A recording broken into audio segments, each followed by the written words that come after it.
Hi, Roger at Weather and Heights Consulting. We've had some unloading today. First, we're going to look at temperatures, and we're just about at the end of the line here for any unloading. A little bit still just barely above the freezing mark in a few spots here, mainly the Connecticut River Valley. Northern Vermont, Northeast Kingdom, North Central Vermont is still an area where we haven't unloaded completely. And we made some progress today, and I'll get to that in a second. But I am looking at temperatures headed downward here by 7 o'clock, of course.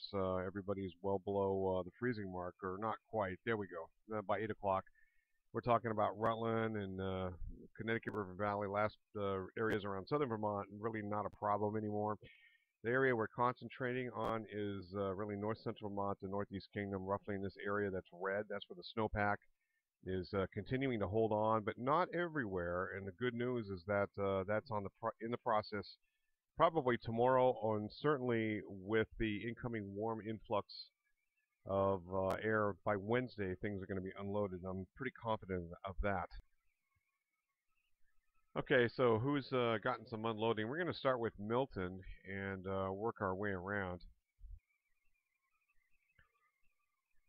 Yeah, this is Milton. It looks like just a tiny bit of unloading was indicated there. A little bit better if you can see some of the trees in the back here. A little bit of unloading there in Milton. Westford, not a whole lot of movement, just a tiny bit. Tiny bit helps. Over the greater Burlington area, just a tiny bit, very much inconclusive, not as much of an issue there. Mallett's Bay, we'll do Marble Island. You can see just a little bit of unloading with the trees. The tree branches beginning to rise there. There's Essex. You can see that starting to happen.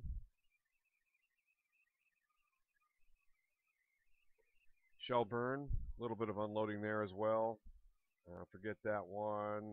This is across the lake at Westport. We're going to go to Williston here. Looks like Williston's done some good unloading. All good news there. You can see that on the left-hand side. And then Nashville is indicating some unloading. Not everything's unloaded, but we've made some progress. Bolton, same kind of deal. I like what I'm seeing there. Another look at Bolton. Huntington, higher elevation. Little bit of progress in Huntington. Heinsberg, not a lot of movement, a little bit here. You can see just a little bit, much like my location up in Worcester. Over in Starksboro, let's see, nothing reported. You can see Brandon is looking pretty good in the southern part of the Champlain Valley. Newport, nothing reported. There we go. Newport, not a lot of movement, just a tiny bit. Looking at another angle of Newport here. Excuse me, let's go back to that. And this is Derby, just a little bit. And let's take a look at the other side of Derby here. You can see perhaps a little bit of movement. Notice it looks like mainly a cable or telephone line there. Smuggler's Notch, inconclusive. Let's jump over to Mad River, Morrisville, nothing there. Elmore, maybe a tiny bit of unloading, much like my location. Up around Moortown, I did see some decent unloading here. You can see that's looking pretty good.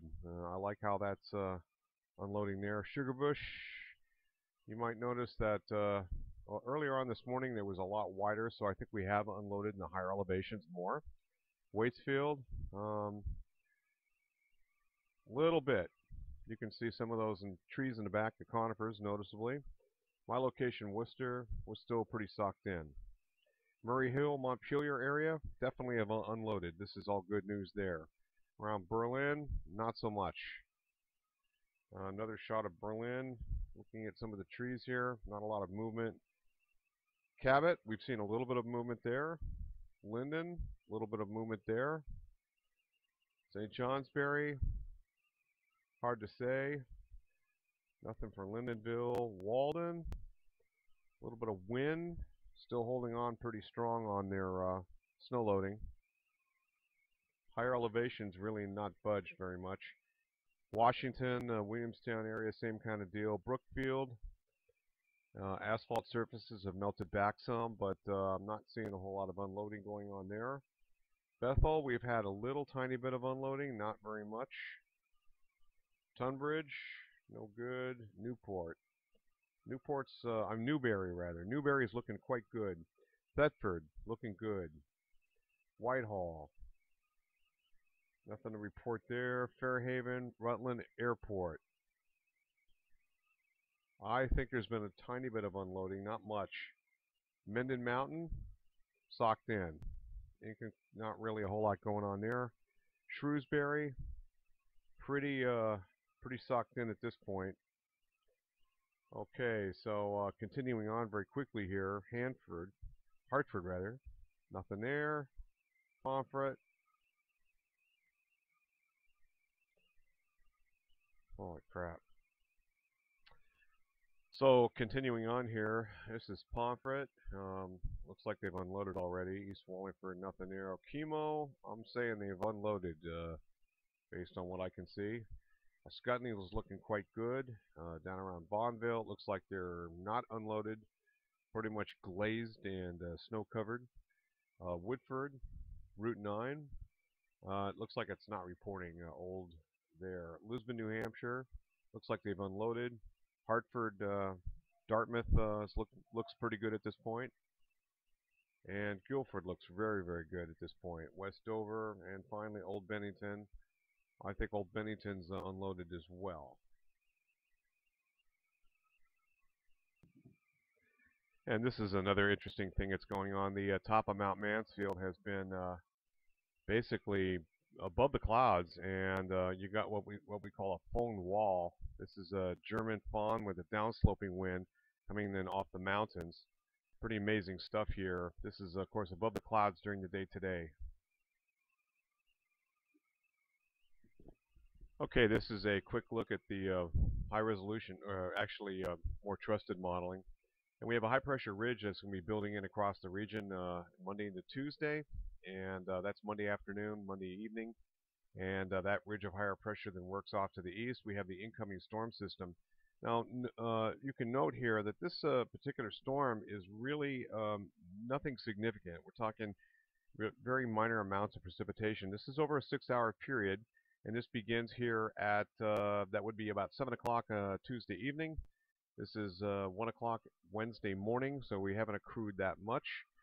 We're talking about 7 o'clock on Wednesday morning, then 1 o'clock in the afternoon. So we're not talking about a lot of precipitation. Most of this works on through. This is when the temperatures will go above the freezing mark. We can see this blue line here. And these temperatures do go above freezing all the way up into the St. Lawrence River Valley. I'm counting on a lot of unloading here by 1 o'clock during the afternoon on Wednesday, despite the fact we're seeing some mixed precipitation types. So what is accrued, I think, is going to be less than what will be falling. A very hard forecast, obviously. And then temperatures do get colder. You can see this would be about 7 o'clock Wednesday evening. Colder air starts to work in from the west around this area of low pressure. This area of low pressure then exits the region, and we still have a little bit of an upslope component, but we're talking about light amounts of precipitation mixed in with a little bit of an upslope snowfall with some gusty west to northwest winds on the backside of this area of low pressure. That's valid through Thursday, and this lingers into actually Friday morning. It looks like the last of the flurries exit probably not until fairly late in the afternoon on Friday afternoon. And this very large area of higher pressure will serve a purpose. It will slow down this incoming Gulf of Mexico storm, which is scheduled for this weekend. All eyes are on that. This area of low pressure right now still tracking mostly to the south of us. If that is the case, it develops a 990 area of low pressure off of, looks like about Cape May, New Jersey. And it stays and takes a track to the south of us. That's good news. If it comes north, we're in big trouble. This is loaded for bear. It has a lot of juice to it. But this looks like a regular old-fashioned nor'easter, I want to tell folks. And good news, if we stay on the northwest flank of the storm, this looks like a nice-looking snowstorm ahead of Christmas. Great for the ski resorts. Probably well advertised by a lot of the media. But also, it will not be wet snow loading. We're probably talking 15 to 1, 20 to 1 snow to water ratios. So this is really should not be a problem, additional problems, unless we haven't unloaded. That's going to be the big trick. Roger Hill, Wuthering Heights Consulting.